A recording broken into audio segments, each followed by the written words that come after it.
Assalamu alaikum, my dear students, my viewers. I welcome you to my channel. And today, what we are going to do is designing an outline, and it is specific to essay writing and presentation. Uh, Normally, what we do is that we start writing essay without outlining it, or even we give presentation, we don't make an outline. Normally presentation is at obviously university level. In schools, normally students are not appreciated or not encouraged to give presentations, but essay writing is part and parcel of our education, our academic and our exam system. But the problem is, normally in government schools, what happens that students are encouraged to cram the readings. So that is what happens. Okay, they get marks, but what happens that their creativity is lost. They don't get creativity. And what creativity is, they don't have an idea, and they are not encouraged to create their own writing. That's why what happens when they go to university and even to other institutions or organizations, there they lack something. So today we are going to, obviously this one will be in parts. Today I'm going to deliver the first part of this topic, and my main point will be, yes, finding main themes. So now I'm switching to Urdu because my most of the students are obviously they are from different places, but it I have been requested to use Urdu. So I'm going to mix both languages. Where I think you if you listen to English, it's my own opinion that if you listen to English, your creativity can improve. But obviously, we don't have any magic that in seconds or in hours we can transform you to very good English speakers or writers. So I have to take help from Urdu too. So सबसे पहले जो है, आप जब भी कोई ऐसे लिखने को आपको आता है या आपको कोई प्रेजेंटेशन बनानी है, तो हमेशा याद रखिए कि आपको आउटलाइन बनानी जरूरी है. Outline provides you a structure. It's just like a road map, or just like a map for building house. अगर आपको घर बनाना है या आप कोई और काम कर रहे हैं, अगर आपके पास उसका नक्शा नहीं है, तो क्या होगा? हर चीज रैंडम होगी, हैपहैजर्ड होगी.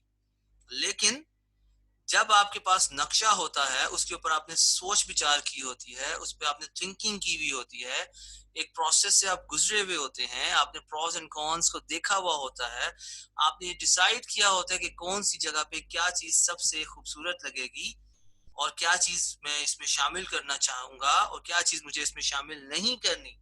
तो इसलिए आउटलाइन बनाना जो है किसी भी राइटिंग के लिए, लेकिन हम यहाँ पे स्पेसिफिकली जो है ऐसे राइटिंग के लिए, जो जैसे सीएसएस में बच्चे ऐसे लिखना पड़ता है, बाकी स्कूल्स कॉलेजेस के अंदर भी आपको इंग्लिश के पेपर में आपको ऐसे राइटिंग आती है. और अगर आप खुद क्रिएट करते हैं तो ऑब्वियसली आपके मार्क्स ज्यादा अच्छे आते हैं.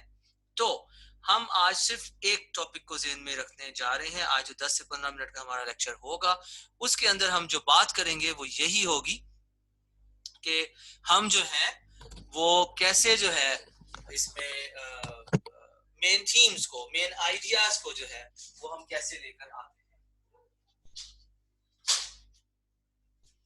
तो इसमें हमने जो चीज आपको देखनी है, उसमें आप देखेंगे मुख्तलिफ आपके पास आइडियाज होते हैं, मुख्तलिफ आपके पास पॉइंट्स आते हैं. और उसमें सबसे पहले आप देखें कि आपको मेन थीम को डिसाइड करना है कि आपकी मेन थीम क्या है, आप किस थीम के गिर्द आपकी राइटिंग जो है वो चलेगी. तो उसमें सबसे पहले आप देखें, आप 8-10 पॉइंट्स ध्यान में रख लें कि कोई भी टॉपिक आपके पास आता है, किसी भी टॉपिक के ऊपर आपने एसे लिखना है, आपने कोई प्रेजेंटेशन बनानी है, तो याद रखिए कि ये तकरीबन 10 पॉइंट्स हैं। इन 10 पॉइंट्स के गिर्द अगर आप दुनिया का कोई भी टॉपिक उठा के देख लीजिए, तो इन 10 टॉपिक्स के इर्द गिर्द ही आपका जो है वो सब कुछ चलेगा। तो पहली जो कोई भी आपको टॉपिक आता है, तो सबसे पहले आप जहन में रखें कि आप उस टॉपिक को देखें कि क्या मैं इसमें डिफरेंट काइंड्स के ऊपर बात कर सकता हूं, क्या मैं डिफरेंट काइंड्स के ऊपर बात कर सकता हूं। जैसे मिसाल के तौर पर आपको कहा जाता है ओके जी, आप ट्रीज के ऊपर आपने ऐसे लिखना है या ट्रीज के ऊपर आपने प्रेजेंटेशन देनी है, तो आप क्या करेंगे, आपने सबसे पहले देखेंगे क्या मैं इसके ऊपर काइंड्स के ऊपर लिख सकता हूँ, ट्रीज की काइंड्स के ऊपर लिख सकता हूँ। इसी तरह आप देखें पोल्यूशन है, मैं पोल्यूशन की काइंड्स के ऊपर लिख सकता हूँ। इसी तरह जो है आप देखें मैं मीडिया की काइंड्स के ऊपर लिखा जा सकता है। तो ये मेरा आपने सोचना है कि आप किस किस थीम के ऊपर आप बात कर सकते हैं। तो ठीक है जी, आप डिफरेंट का पांच टॉपिक्स ऐसे हैं जिनके ऊपर आप डिफरेंट काइंड्स के ऊपर लिखा जा सकता है। ठीक हो गया। उसके बाद हम आगे चलते हैं। हम आप ये सोच सकते हैं कि ओके जी, can I write on different attitudes towards that topic, like trees. Let me give you the example of trees. Like, what is the attitude of people towards trees? आप कहते हैं ओके जी, कुछ लोग होते हैं उनका पॉजिटिव एटीट्यूड होता है, वो दरख्तों की बहुत केयर करते हैं, वो दरख्तों का बहुत ख्याल रखते हैं, इस तरह दरख्तों के साथ बिहेव करते हैं जैसे वो उनके अपने बच्चे हों। लेकिन दूसरी तरफ आपको एक नेगेटिव एटीट्यूड भी मिलता है, जहां पर लोग जो है दरख्तों को बुरी तरह से काटते हुए नजर आते हैं। ठीक है। इसी तरह आप कहते हैं ओके जी, लोगों का एटीट्यूड मीडिया की तरफ क्या है। ओके, आप कहते हैं अच्छा जी, मीडिया की तरफ कुछ लोग उसको मीडिया को हदीस समझते हैं कि जो बात फेसबुक पे आ गई या टीवी पे आ गई तो वो जो है पत्थर पे लकीर है। जबकि कुछ लोग होते हैं वो कहते हैं नहीं, इस चीज को हमें डिग आउट करना चाहिए, हमें सर्च करना चाहिए कि क्या वाकई ही ऐसा कुछ है। ठीक है। तो इस तरह हम एटीट्यूड्स की बात भी कर सकते हैं कि कोई टॉपिक आता है आपके पास तो आप कहते हैं ओके जी, क्या डिफरेंट लोगों का एटीट्यूड उसकी तरफ। तीसरा, रीजंस और फैक्टर्स के ऊपर आप बात कर सकते हैं कि आप कहते हैं ओके जी कि जो आपकी रीजंस क्या है। मिसाल के तौर पे आपसे कहा जाता है अच्छा जी, एनर्जी क्राइसिस इन पाकिस्तान है, तो आपके पास एनर्जी क्राइसिस इन पाकिस्तान पे टॉपिक है, तो ओके आप कहते हैं हाँ, मैं एनर्जी क्राइसिस इन पाकिस्तान के ऊपर रीजंस की बात कर सकता हूँ। ओके, एनर्जी क्राइसिस क्यों हुआ। ठीक है जी, हमारी पॉपुलेशन ग्रोथ ज्यादा है। ओके, हम लोगों ने मिसमैनेजमेंट किए हैं रिसोर्सेज को। ओके, हम जो है एनर्जी रिन्यूएबल एनर्जी रिसोर्सेज की तरफ हम जो है हमारा ज्यादा ध्यान नहीं है। ठीक है। इसी तरह आप टेररिज्म का टॉपिक है, उसके ऊपर भी हम रीजंस और फैक्टर्स की बात कर सकते हैं। राइट। उसके बाद चौथे नंबर पे हम जाते हैं, वहां पर हमें नजर आता है डिफरेंट इफेक्ट्स। ओके, आपके पास जो भी टॉपिक आता है आप उसके ऊपर वर्कआउट करें। आप just try to think on that about that topic, that can I write about different effects. Okay, like आप कहते हैं एनर्जी क्राइसिस इन पाकिस्तान है, तो उसके इफेक्ट्स क्या हो सकते हैं। ठीक है जी, एग्रीकल्चर के ऊपर नुकसान, उसके इफेक्ट्स हैं। इसी तरह उसके असरात जो है इंडस्ट्री के ऊपर हैं। इसी तरह उसके असरात बिजनेस के ऊपर हैं। इसी तरह उसके असरात कॉमन मैन के ऊपर हैं, डिफरेंट प्रोफेशंस के ऊपर हैं। राइट। इसी तरह टेररिज्म है, आप टेररिज्म के इफेक्ट्स के ऊपर बात कर सकते हैं। इसी तरह पांचवा नंबर है कि आपको कोई भी टॉपिक आता है तो उस पर सोचें कि क्या मेयर्स के ऊपर बात हो सकती है। ठीक है, कि क्या हम मेयर्स लें तो हम इस प्रॉब्लम को सॉल्व कर सकते हैं। जैसे चाइल्ड लेबर है, तो क्या हम चाइल्ड लेबर के ऊपर मेयर्स ले सकते हैं। यस, हम मेयर्स के ऊपर बात कर सकते हैं कि हम क्या मेयर्स लें कि हम चाइल्ड लेबर को इरेडिकेट कर सकते हैं। जैसे आप कहते हो कि अवेयरनेस क्रिएट की जाए, एजुकेशन फैसिलिटीज दी जाए, बच्चों के अंदर जो है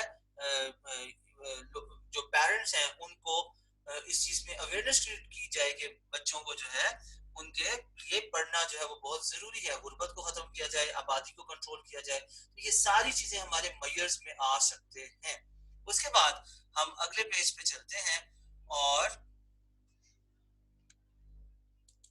जी, छठा जो आपका थीम हो सकता है वो एडवांटेजेस है। आप एडवांटेजेस के ऊपर बात कर सकते हैं कि जो भी आपको टॉपिक आता है आप उस पर सोचें कि क्या मैं एडवांटेजेस के ऊपर बात कर सकता हूँ। जैसे मिसाल के तौर पर आप कहते हैं साइंस, तो साइंस के एडवांटेजेस के ऊपर आप बात कर सकते हैं। यस, मेडिसिन एडवांटेजेस के ऊपर बात की जा सकती है, इंटरनेट एडवांटेजेस के ऊपर बात की जा सकती है, राइट। उसके बाद आप जो है क्या करते हैं, आप डिसएडवांटेजेस की बात कर सकते हैं। डिसएडवांटेजेस में क्या होगा कि ओके आप कहते हैं ओके जी इंटरनेट के डिसएडवांटेजेस क्या है, ओके मीडिया के डिसएडवांटेजेस क्या है, राइट। इसी तरह बाकी डिफरेंट टॉपिक्स पे हम डिसएडवांटेजेस के ऊपर भी बात कर सकते हैं। उसके बाद आप आठवां थीम देखें फैक्ट्स के लिहाज से कि क्या मैं फैक्ट्स के लिहाज से लिख सकता हूँ। आठवें नंबर जैसे मिसाल के तौर पर आपको कोई साइंटिफिक टॉपिक दिया जाता है, जैसे आपको क्लोनिंग के ऊपर टॉपिक दिया जाता है तो आपको क्लोनिंग के फैक्ट्स देने पड़ेंगे।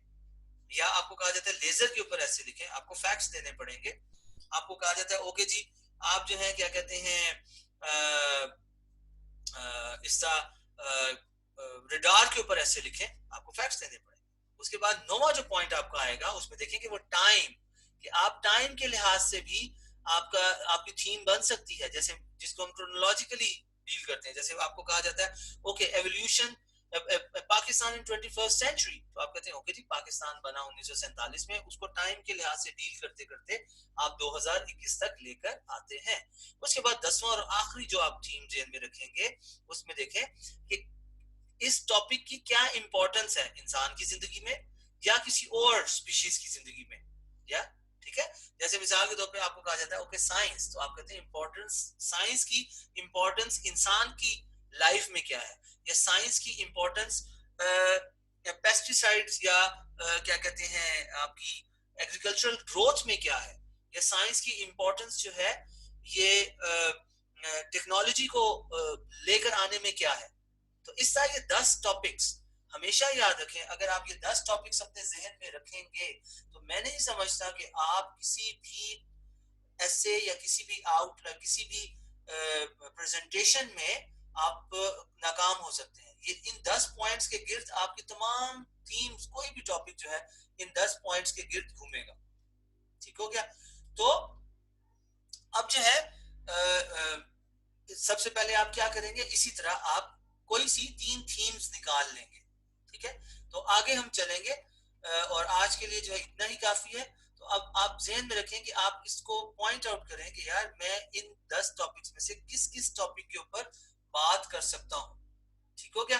और हम क्या करेंगे कि आप जब ऐसे लिख रहे हैं तो आपको कम अज कम मैं सीएसएस लेवल की बात नहीं कर रहा हूँ, कॉलेज लेवल पर स्कूल लेवल पर जब आप ऐसे लिखते हैं तो हमेशा ज़हन में रखें कि यार मुझे कम अज कम 3 थीम्स मेरे दिमाग में होनी चाहिए।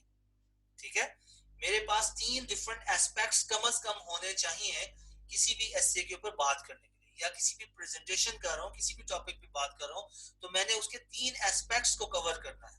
अगर मुझे मैं फ्री हूँ डिसीजन करने में।